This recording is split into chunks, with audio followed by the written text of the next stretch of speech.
Hello and welcome to Wednesday's edition of Movie News. It's definitely Wednesday today, not Tuesday. Yeah, it's not Tuesday. Not Thursday. It is Hump Day. Yes. Oh, cringe! I can't It's believe not I said even that. Hump Day for me, Stephen. No, you work Saturdays. Yes, It's so not. I've got a long weekend. Tomorrow's your Hump Day, John. But thank you for joining us once again here on our YouTube channel and of course our Twitch stream. I am Stephen, John McLaughlin, and as always, co-hosting with John Christopher Walsh. John Not Christopher, Walsh. yes. Walsh. But Walsh. anyway, John, as you name's can Walsh. gather, John Walsh. you can, Shaken, not stumped. as you can tell from our thumbnail, we are going to be talking about Prabhas. The pan-Indian superstar that is Prabhas. And who he's What a teaming guy. up with, John? KGF team. Now, this is very exciting news. This is coming in from India Glitz, and do you know something? I'm going to read this whole article because it's not a big article. Yeah. And pardon my pronunciation on the way as well. Been a long day and a terrible reader most of the times, but I'll get through this and try my best and try to build this picture of this exciting news. And it's Tollywood action hero Prabhas, popular for the SS Rajamouli blockbuster series Bahubali, went on to become a pan-Indian phenomenon and signed several pan-Indian projects back to back. After Saho, Radhishiman, and a movie directed by Nag Ashwin, now Prabhas has signed his next pan-Indian movie, which will be directed by Prashnish Neil, who has directed the blockbuster KGF Chapter 1. I hope I said that right. Now, Saho, Stephen, I'm just saying Saho. We reacted to 8% rating on Rotten Tomatoes. That was the one with the copper. I think he went back. I think he loses someone in his life. Yeah. So not all that Prabhas touches turns to gold, but I tell you what I've seen of him, fantastic. But So I'll let you far, back so in. good. But I was going to talk about the poster as well, John. I know Yeah, we it's can really, see really good. that way on the screen just beside me. It's a very dark, moody picture there of Prabhas, and looking very solemn, as if he's did something really, really bad. Looks as if he has a shovel. I think it's a shotgun. Oh, is it a shotgun? I think it is a rifle or Oh, something. it is a shotgun. I see it now. Yeah, it's very it could dark. be. Yeah, but It's a machine gun. it's a machine gun. Yeah, there we go. It's not a shovel. I bet the people that was on the end of that wished it was a shovel. Yeah. But anyway, this movie is also produced by KGF producers Homevale Films and has been titled as Salar. The Yes. action entertainer's first look poster was released today and has the tagline, "The most violent men called one man, the most violent."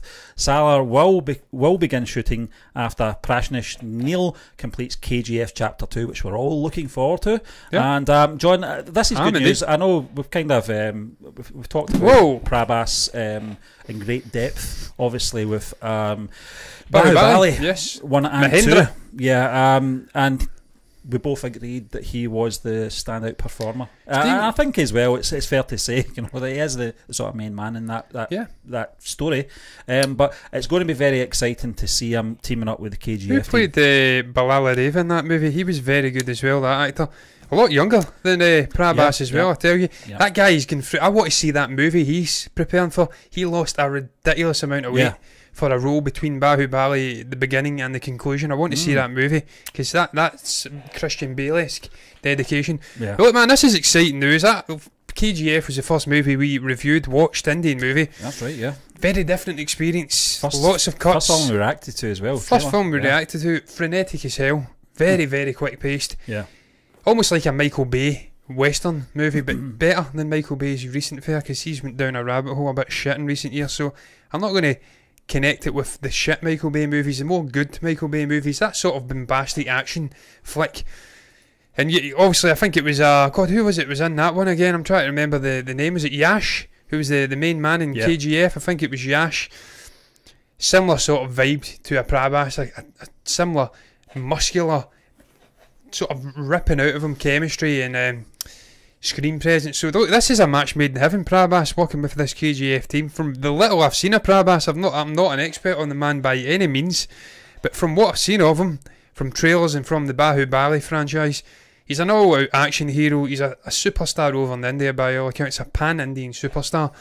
He's broke out of all of these very different woods. I think it's Collywood, Tollywood, you've got Bollywood, all the different regions. This guy's a sort of superstar of all of these regions, so he's doing it again, and I can't think of a better production filmmaking team than the KGF team. It'd be interesting to see his acting ability, his skills marrying with that, and then the vision of this guy, the most violent men, called one man the most violent. Similar concept to KGF. Yeah, this yeah. one man army, if you'd like, him taking down and Yeah, leaving a list, a mountain of bodies, if you'd like. I'm just going to repeat that formula, though, John. I would like to see a wee bit. That's a Scottish. A wee bit, yes. A wee bit. I'd like to see a little bit Hill more, and Glen. Thought into the sort of the process of the storyline. I've nothing against KGF. I thought it was an excellent action film, John. Was a bit frenetic at times, the editing, but I loved it. I liked the storyline as well, but I don't want to see a repeat of that. I'm looking forward to KGF Chapter 2 whenever that comes out. I know that it's been delayed, etc., just because of this pandemic stuff, but COVID. It's probably my most anticipated Indian movie at this point to see anyway. But Stephen, I'm very interested to see how that story continues. Obviously, where they take it. Yeah, well, I know we've got a villain coming in. You yeah. spoke about him. I think the chap was in that Prabhas, was it? Is he the may not? Yeah, he's going to be the villain. John, but that was dogs killing us here. That's exactly what I was leading to. I don't want to see KGF Chapter 2 being repeated. I don't want Chapter 1 being repeated into Chapter 2. I want a new formula in there. I want some twists and turns. And see where it goes, But I'm looking forward to seeing this team up between Prabhas and the KGF team. It's going to be very exciting. Stephen, look, final thing, lad. Visually and on a technical level, KGF was different to anything I've ever seen. It was a real spectacle to watch. Yeah, lots of cool filmmaking techniques being utilised in that movie. And it's something I've seen with oh God, I'm forgetting his name again. I'm having an absolute mare tonight. Rajamouli, who done Bahubali. They have that sort of unique look. You watch the movie. I mean, we reacted to another one. It's the one about the two Indian KKK or whatever it is. Maybe not KKK, but RRR, Triple R. It's not KKK. There's no KKK on here. We don't do that shit over here. We ignore those alt-right freaks over in the States, and they're starting to pop up over here as well. We're seeing an uprising in these fascists, and they'd slap down again. But I digress. Triple R. There's a something about the look of the movie, Stephen, the little slow motion shots, the close-ups. John, I'll tell you something. Visually very interesting, and look, Prabhas mixed with that. It's a match made in heaven. Bahubali was... It took a bit of getting used to, I'll be honest with you. When we did the took her away. The reaction for it, obviously, and then we did the review, and it did take me a good 10-15 minutes to really get into sort of the style and the feel of that movie. Once I was there, I was bought, and it was sold to me. I felt that this is going to be different. I've always felt Bahubali was very fantasy. Well, it was clearly some of the sequences that. Yeah, it was like Lord of the Rings. Exactly. It was exactly like that. I think this is going to be a bit more grounded. I love the ship scene, Stephen. I think it's going to be more gritty as well, which will be good for Prabhas, I think, to see. From our point of view, anyway, we've not seen a lot of his films clearly, because we're still going down that journey. But it's very exciting news. Stephen, very very cool guy, just so cool, like man. Him. He's got that way about him. He's like a Tom Cruise meets a Cumberbatch over there. He's got everything, man. Yeah, everything. I can't wait to see this movie. It's going to be cool. But anyway, we're going to move on, John, to another film. I don't know if you're excited to see this or not. I know that you liked the first movie. I did, yeah. And I liked a lot of the sequences and the Easter eggs. This was an Easter eggs galore. A movie you had to watch a couple of times. Yeah, I agree. Ready Player 2. This movie can't adapt its best moment. With the release of Ready Player 2 come one particular scene that seems impossible to adapt into the impending film, and for good reasons. Now, it's all about Prince, who sadly not with us anymore, died in 2016. Now, I'm going to just read this a little bit here.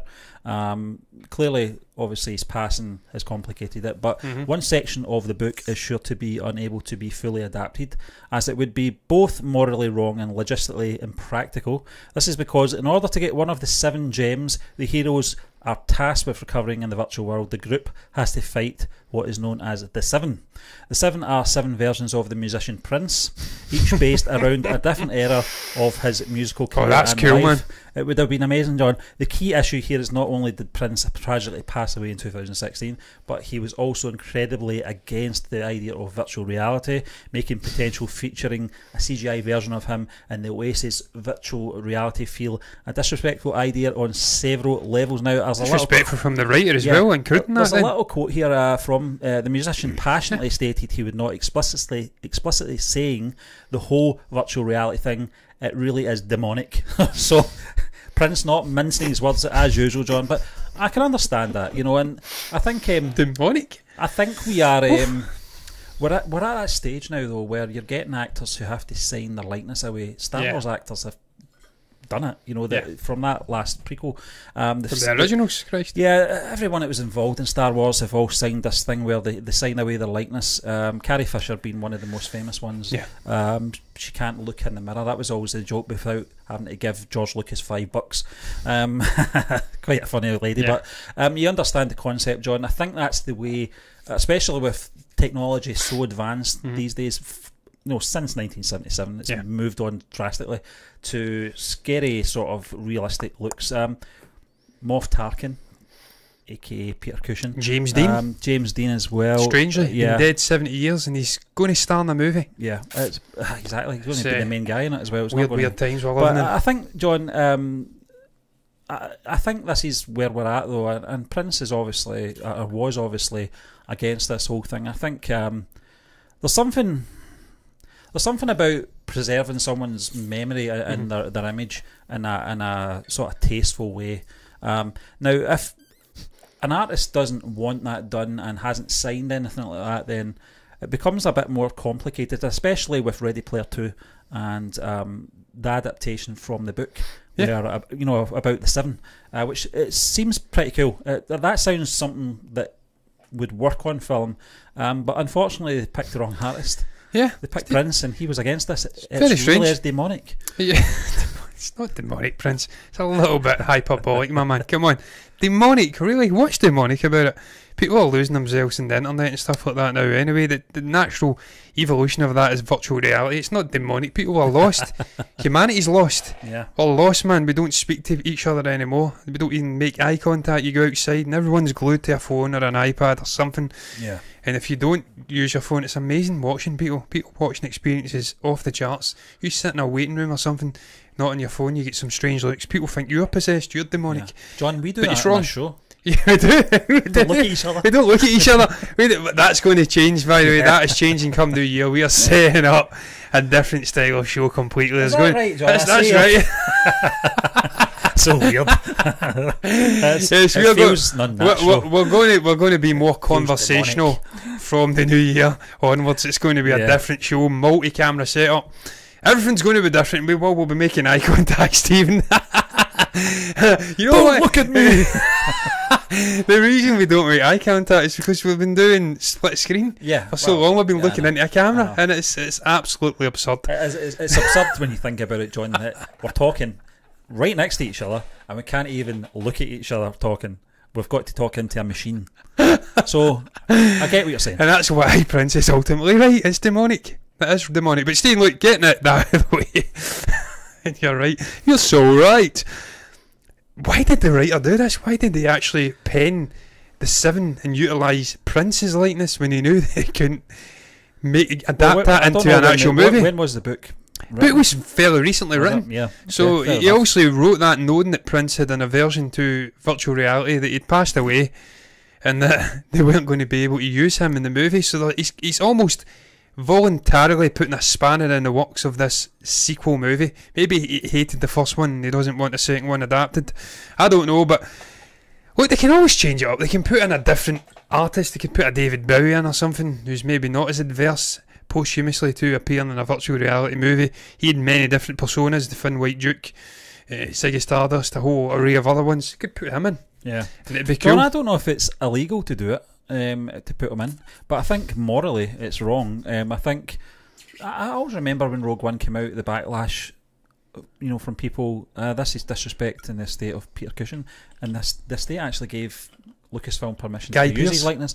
Yeah, is it Guy Pearce? John, you always do this to us. It's Guy somebody. Guy Pearce is a guy from Neighbours. Who's been in I never remember the guy's name. He's been in quite a few Christopher Nolan films, and he was in Iron Man 3 as well. Jesus, suffering. Guy, I don't know his name, but he played obviously the role of Tarkin. He impersonated Peter Cushing in that, and there was this outcry that he did this. Jesus Christ, I can't even find him. Even though Guy Henry, even though Lucasfilm had confirmed the estate had given to use Peter Cushing's likeness, in this instance, John, I think if Prince, I think it was a 1998 interview where he said this demonic word, and I think if he's saying it back then and he's not into that, then I would just respect his wishes and just take away the sequence. If it's a big part of the film, they're going to have to be creative, I'm afraid. Ultimately, Prince is no longer with us, and I don't want to be tactless, if that's even the correct word, but ultimately it will be his estate who will decide whether his likeness will appear in this movie or not. I think if I was to be a betting man, it won't, but he doesn't have a say because he's no longer with us. So unless if the estate, I don't think his family are wanting for money. No, so I don't think they'll ever be wanting for money. So I don't think they'll be going for a quick buck. So if I was to be a betting man, we won't be seeing Prince in Ready Player 2. It will have to be another artist, perhaps an Elton John or something. I don't know. One guy we don't want to speak about Elton John. One guy we do want to see is Vincent D'Onofrio in the MCU. That's the next topic we're going to be talking about. We've talked about this guy for quite a long time. I'm not even going to think about Elton John in my head right now, John. Not after 3 weeks, 4 weeks I'm ago. a rockin' man, man, burning out a fuse out here alone. Okay. This is kind of from Screen Rant. I'll let you get that out of your system, John. How Spider-Man 3 can bring Vincent D'Onofrio's Kingpin to the MCU. We were talking about this not that long ago, John. Yes. We were talking about Daredevil, etc. The Netflix stuff that always wanted to be part of the MCU and hanging on to its coattails. And the MCU, but they're always trampling on its fingers, telling it to get off its coattails. But the event, the MCU's multiverse opening in Phase 4 could prove that the perfect, I don't know what that was, prove the perfect chance for Vincent D'Onofrio. I can say D'Onofrio, but I can't say prove. Kingpin's to find his way into the upcoming Spider-Man 3. Now, John, it's possible for Vincent D'Onofrio's version of Kingpin to be added into the MCU's sprawling continuality with Spider-Man 3. D'Onofrio's Kingpin was often simultaneously sensitive and dangerous, making for a special brand of tension in the cancelled Daredevil series. The show, which ran for 3 seasons, was part of Netflix now abandoned Marvel Universe, and since it ended, the actor has been vocal on Twitter about his interest in taking the character to the big screen. Given D'Onofrio's widely applauded performance as the complicated supervillain, many fans would approve of his Wilson Fisk joining the Marvel Cinematic Universe. Interestingly, of course, Kingpin was introduced in the comics as an adversary opposite Spider-Man before he moved on to facing other Marvel heroes. So the link would make sense, and with Spider-Man in the MCU tied to New York, having the villain with similarly close ties to the city who could be set up as its defender against the presumably evil vigilante would also fit the MCU. Well, John, we're talking about you talked about who was it played Doc Octopus again? It was Alfred Molina. I think that's opened up the doors. I called him Alfredo for everything. What one for Alfredo Molina. But I think Alfie. It really has opened up the doors for these possibilities, and this is one that I'm on board with. We've made it clear. We've always stated we liked D'Onofrio's performance in Daredevil. Just a guy that really angered me in every episode, just such a clever character, and the fact that he's got the links with Spider-Man in the comics, it does make sense. It makes sense that this guy should appear, the character should appear, but I also want to see Vincent D'Onofrio playing him.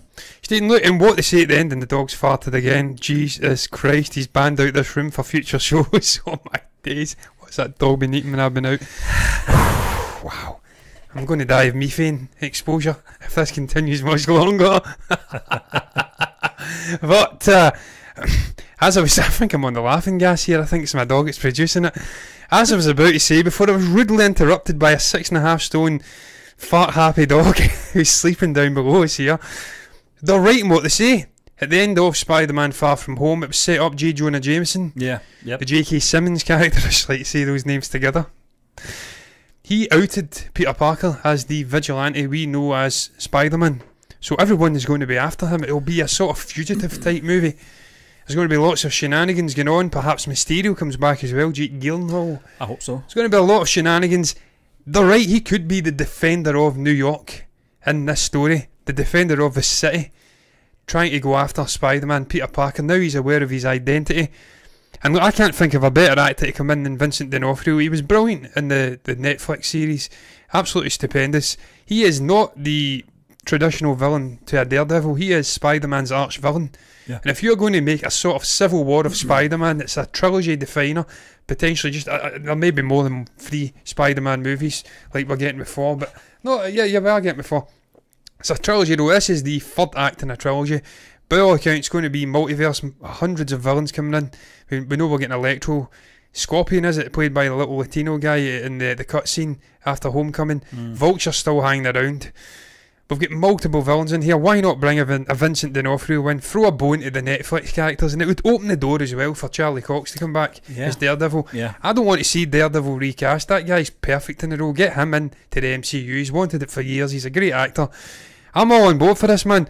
And that is a good way to supplant him into it, using that sort of storyline of the J. Jonah Jameson character out in his identity. Would you have any other characters, or John, out with Vincent D'Onofrio and Charlie Cox? No, I wouldn't. But perhaps the Punisher, if he could fit him in. Yeah. John Bernthald's amazing. And I would have Rosario Dawson in there as well. And also she's well in with Disney, and she's potentially playing an Ahsoka Tano standalone, so perhaps maybe 2 more, but I don't know how the Punisher would fit in tonally with the MCU. I don't know if they could make that work. I think Bernthald's incredible, I think he's at the sort of level of Hawkeye in terms of ability.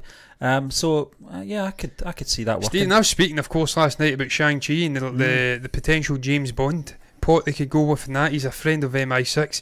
Could bring in a Punisher in that movie and make him a villain. That's the kind of human level villain you'd have in a Shang-Chi movie. And as I said last night, what's been brilliant about the MCU over the years is you have galaxy sort of level cosmic conquest between a Thanos and the Avengers, and then in the next movie it's Ant-Man facing up against a ghost or whatever she was called. And your man from Sons of Anarchy, whose name completely eludes me at the moment, playing the little annoying guy looking for the briefcase. Walter Goggins. He's amazing, man. So you do that in the MCU anyway. You have different scales, different villains. That's why I'm not averse to Shang-Chi coming in. People criticised it. So possibilities are endless. I'd love to see Kingpin. He's a comic book, sort of legendary comic book antagonist in the vein of a sort of Lex Luthor Joker for Spider-Man. So if they're pushing the Sinister Six path, then get this guy in there, man, and he's perfect for the role. He's imposing sort of presence. Every episode I watched of this guy's performance, and I was going to say annoyed me, that's not the right word, affected me. Every episode that finished, I would overthink it. I would think, oh, he has to get his comeuppance. This guy's really annoying me. And that's because of his performance. It really wound me up. But I hope so. I hope there's more developments. I hope there's some truth in that as well, John, because it does make sense. Well, he is. You know, we did talk about Vincent D'Onofrio maybe about a month ago. And he is an Oscar winner, isn't he? I'm pretty sure he's been nominated at least. I'm not sure. I'll have to search it up. Certainly wasn't for Men in Black. Sure. More. He's a fantastic actor. He's an amazing actor. Has he been nominated? Let's find out. I'll let you do that, John, because I'm going to move on to the next topic anyway. Oh, there you are. Get him in. But we're going to move on, John. This is coming in from Screen Rant. It's Terminator Dark Fate. Box office suffered from franchise fatigue, says Star. This is Mackenzie Davis, who played Grace in the last Terminator film, John. I don't know, did we do a review of that? We didn't, did we? No. Probably not a bad thing, but Dark Fate star. It took me all my effort just to watch it. I get bored. Absolutely Mackenzie shambles. Davis recently discussed the film's disappointing performance on Josh Horowitz's Happy Sad Confused podcast. She praised Tim Miller's directing and had only kind words to say for the entire production, and she attributed Dark Fate's financial shortcomings primarily to franchise fatigue. As far as the box office and stuff, it's Terminator 6. Nobody saw the last 3. I get it. It's okay. I don't think that means that we made was bad, but I understand the audience's appetite has been exhausted. Now, John, I do agree with her to a point that the franchise is exhausted, but it was exhausted after the 3rd film. But they continually shut these out, let's be honest with you, and I think when the time we got to Genesis, like I had enough. I had absolutely enough of that franchise. Well, after the first 2, that was enough. It should have stayed at that. That Rise of the Machines for me was an okay film, but it was a rehash. It was an absolute rehash of Terminator 2. What's the one with Christian Bale? Can't remember. Salvation. Yeah, it's that important. One of my favourites. It was one of my favourites. It was a good standalone Terminator film. I don't see that as Terminator film. No, it's a John Connor movie. It's just it's a different thing altogether. It was enjoyable, but I think I do agree with her in that sense. But she talks about Tim Miller there. Now, Tim Miller is a good filmmaker, but he decided to go down this road of attacking fans before the film's release, saying that it's going to piss off a lot of these, I can't remember the terminology, but his version of man babies, if you like, etc., when they see what we're doing here. And I didn't see anything new in the film. No. It was a regurgitation of all the Terminator movies. He could shock us all by killing off John Connor. And when I saw that, I was annoyed for Edward Furlong, because James Cameron had dropped this bomb that Edward Furlong was back. We were all excited about it. We were back on board for the thing. Gets killed off in the first 3 minutes, whatever it was. And I thought, okay, right, you're doing that, we're going somewhere different. That's good. This is going to be something fresh. It wasn't. No. They just went and rehashed it again. They replaced John Connor with another John Connor, a female John Connor. And the storyline, a less good John Connor, was exactly the same as Terminator 2 again. So there was a lot of things in there. Tim Miller and James Cameron fell out, I believe. They've not spoke since the film. So that's a good thing. There's a lot of things, but I think the Dark Fates fatigue thing, or the franchise's fatigue thing, there is a bit of truth in that as well. Yeah, look, Stephen, I don't buy this. This pish has been the word of the week over here in Scotland. There's been a lot of people using the word pish. Don't know why. Shat. I just don't buy into it being franchise fatigue. There is a degree of fatigue in long-standing franchises anyway, but ultimately, if you make a good movie, then it's going to do well, regardless of whether there's fatigue or not. I mean, look at the Marvel movies. We should be fatigued out our nuts on Marvel comic books, superhero movies, whatever you want to call them. But because Kevin Feige and Bob Chapek and Bob Iger, Uncle Bob back in the day, because they keep churning out good movies, there is no fatigue, because ultimately it's all about going to see a good movie. That's what it's all about. You make bad movies, John, but we did franchise fatigue pops up. Terminator 6, Dark Fate, whatever you want to call it, we did say it was a good action film. It was a good action film. A good Terminator film. But it was a shite Terminator film because it didn't do anything to further the story. It was just a rehashing of T2, but not as good. With an agenda. Making it a Latino female John Connor character. There was no need for it whatsoever. Even the Terminator was shit as well. It wasn't as good as the Patrick, I'm completely blanking on his name, Robert Patrick T1000. How can you blank on Robert Patrick's name? Jesus Christ, I must have something wrong with my brain. But look, man, ultimately I didn't want this movie. No. We spoke about this a year before it came out. I says, there's no need for it. Terminator should have been a duology. Once Jim Cameron walked away from the franchise and became an executive producer, it should have been dead. After that, we've seen it with Predator, we've seen it with Alien, just anything that keeps dragging on and on and on. They've got no real coherent vision for the story. It should just be terminated, as you did say.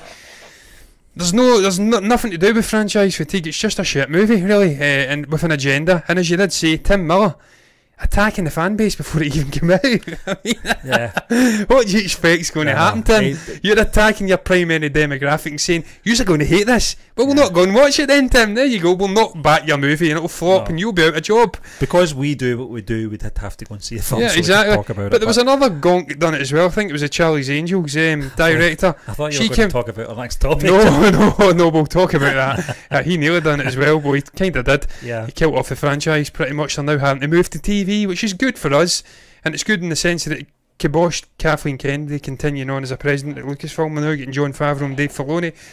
But yeah, man, also Charlie's Angels, I can't even recall what her name is, the actual director of that movie. Well, that was she attacked the fan base as well. Yeah. The non-existent fan base basically says it was man babies with an agenda. They hated female-driven stories. No, they just hate shit rehash stories from the 1960s. Yeah, I need to get her name actually. Yeah, it's just what was her name again? It's irrelevant at this stage, but look, ultimately, there was moments of Dark Fate that were okay. Bringing in Linda Hamilton, she was fine. Arnie is a sort of comedic levity Elizabeth Bank tapestry sort of guy. was the point in that? There was good moments, Carl. but in the yeah, Carl. But in the most part, it was just a terrible movie. It did nothing to further the story at all. Terminator should have been a duology. End it. Yeah, how they got Linda Hamilton back, I don't know. It must have been James Cameron. They were married at one point. I don't know. Stephen, what do you make? Because I feel, what do you make about the John Connor intro? I feel like that wasn't in the movie originally. Because there was talk that we weren't getting Edward Furlong or John Connor in this movie. They backed down. He revealed at Comic Con, John Connor's in the movie, Edward Furlong's back. I think they just made that to appease the fan base and then ultimately deflate the fan base by shooting them in the back in the first second of the movie. I'll shoot you in the back. Shoot you in the back. I think John. I'm just getting warmed up. I think technically it was an impressive scene. It really was an impressive scene. The only flaw was they were wearing the same clothes they were wearing in 1991. Particularly Linda Hamilton's character, but I think particularly John Connor. You seen how quickly people grow up. Yeah, I know. People get old. Even a year in your teenage years could be 5 inches. I think that was 1994, wasn't it? So it was like 3 years after the event. 3 years and he's still a midget. Was it? Wow. 90, I think that was Judgment Day on 94. No, 97. I can't remember. Judgment Day was 97. Yeah, I think 98, 97. But this was supposed to be a few years after, so I get your point, John. I think I think it was tiny anyway. I think they got him in at the last minute, convinced him somehow to say you're going to be in the next Terminator film. Mm-hmm. Are you interested? And didn't really tell him much what he would be doing. And then they've just thrown it in because it didn't have to have any connection apart from maybe that scene. That confirms that he died when Sarah Connor can't remember his face, which was a good scene. That's down to Linda Hamilton's performance. But Steve, we've got a comment. Yeah, I've seen it. It's night in India. Yeah. Residual watches. If you want to watch it, then it's there. Yeah. You know, we know what we're doing. Yeah, don't worry about it. But thanks for the comment anyway. And hopefully, maybe we know what we're doing. Hopefully, we can't even make eye contact, Stephen, as you says. No, we're not allowed to do that. That's demonic. Because it's so awkward to have a camera, one camera set up, you're looking at the camera and you have to physically turn around. I agree with what you're saying, Stephen. Yes, I agree. It's absolutely mental. You have to sort of sit and do it. That's very weird. We will sort this out in the new year, guys. Everything's getting sorted. Shit out, but we're going to move on, John, because we were just talking about someone else that almost kiboshed the whole franchise.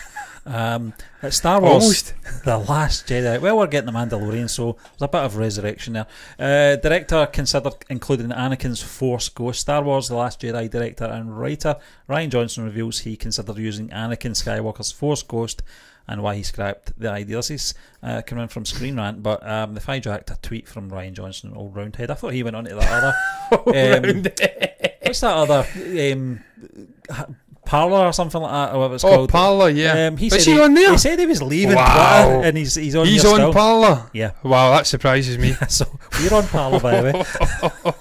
I was just doing my nose. Yeah, but we're not directors, Steve, with an agenda. No, exactly. That could ruin you, Ryan. When asked by a fan on Twitter if there was ever a point in his creative process that he thought of featuring Force Ghost Anakin in The Last Jedi, Johnson surprisingly said yes. He went ahead and provided context, saying that he considered having Luke's father appear during the tree burning scene in Act 2. However, he eventually realised Jedi Master Yoda better fits what the sequence wanted to achieve in terms of storytelling. Check out his full tweet below. Well, his tweet is right next to me, and that was a question from Darth Boring. Good name. Darth Boring. Did you ever consider how fitting that he asked Rian Johnson this question? Showing up to speak with Luke and or Rey, and he replied briefly for the tree burning scene, but Luke's relationship was with Vader, not really Anakin, which seemed like it would complicate things more than that moment allowed. Yoda felt like the more impactful. Yeah. I'm struggling. Teacher for that moment. John, for once, I actually agree with Rian Johnson. I think he chose the perfect character for that scene. It made sense. It was emotional as well, just to see Yoda back calling Luke young Skywalker, like he did back in 1980. And Luke still having that respect to call him Master Yoda. It was a great scene. It was. The page turners, they're not. Some funny moments in there, John, but it was great to see that sort of eccentric puppet version of Yoda back again, interacting with Mark Hamill. I thought he chose it well. Hayden Christensen coming back, talking to Mark Hamill doesn't sit with me. I was always nervous they were going to do a Ewan McGregor Obi-Wan with Mark Hamill, and I didn't really like that either. unfortunately, that would be the only way for that to work. But I thought they did the right thing. That was one of the two great things about The Last Jedi. The other one being Luke and Leia's scene as well. Stephen, first and foremost, hey to the person who said hey in chat. There you go, hey.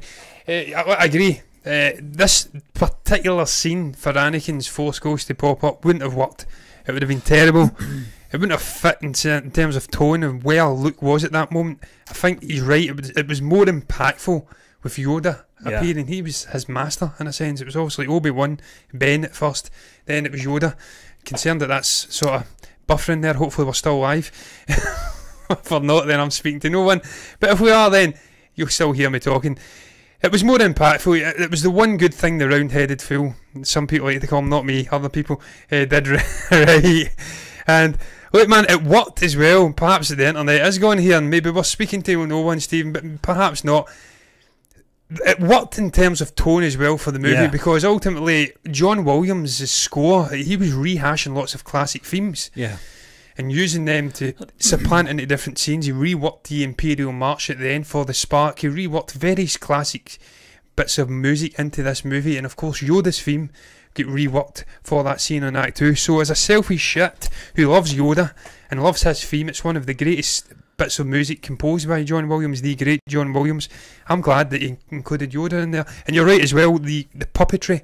It was nice to see old puppet Yoda back done right, not this goggly-eyed, strange little gremlin thing. It was great. I loved the way it was shot as well, where we saw Luke heading to the tree with his torch, and then you get this the way the camera pans round and you see that glow around this figure. And you go, there he is, it's Yoda. Because I know you went down a rabbit hole with spoilers, John, prior to the film, but I didn't, so I was very surprised to see him. It's because I didn't care about these movies, Stephen. And they were shite. The Yoda theme as well, I love that. It's one of my favourite ones. It's very emotional, and it was great to see both characters interacting after all that time as well. Since 1983, John, it was the kind of things that was made.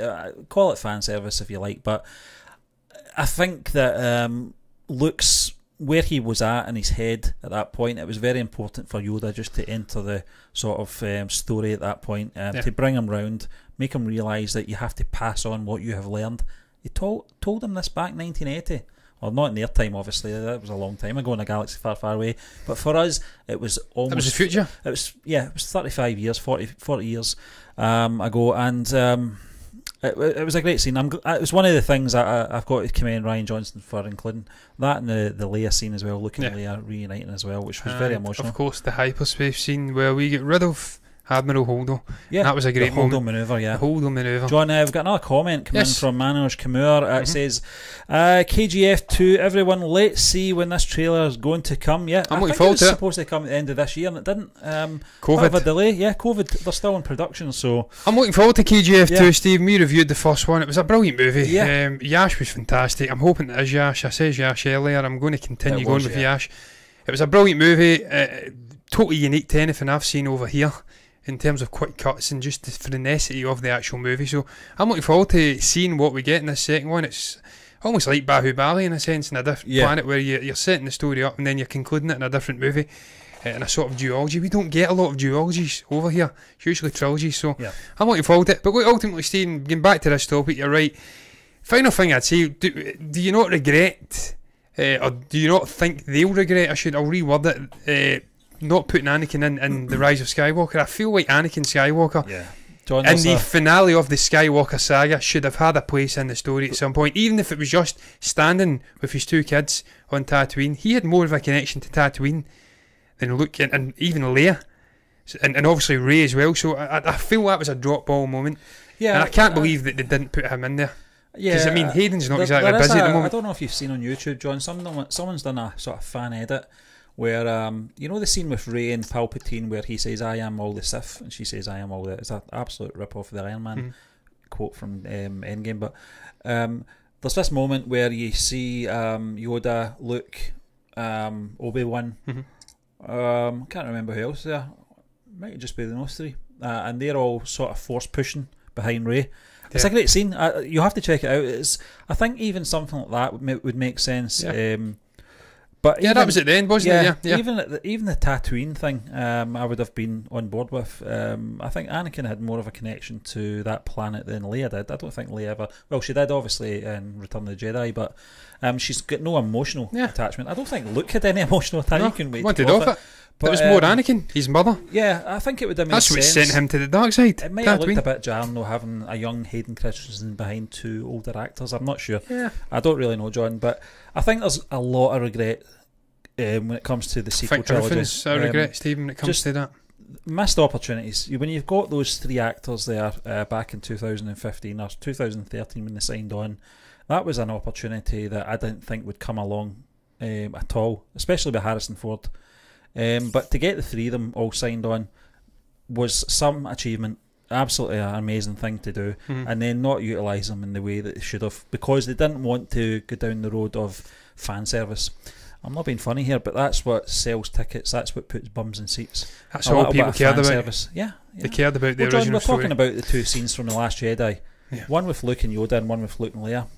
Original characters. They're the standout moments in the movie, Steve. No offence to Oscar Isaac, John Boyega, Adam Driver and Daisy Ridley, who were they did what they had to do. They did what they were told, and they did it to the best of their abilities.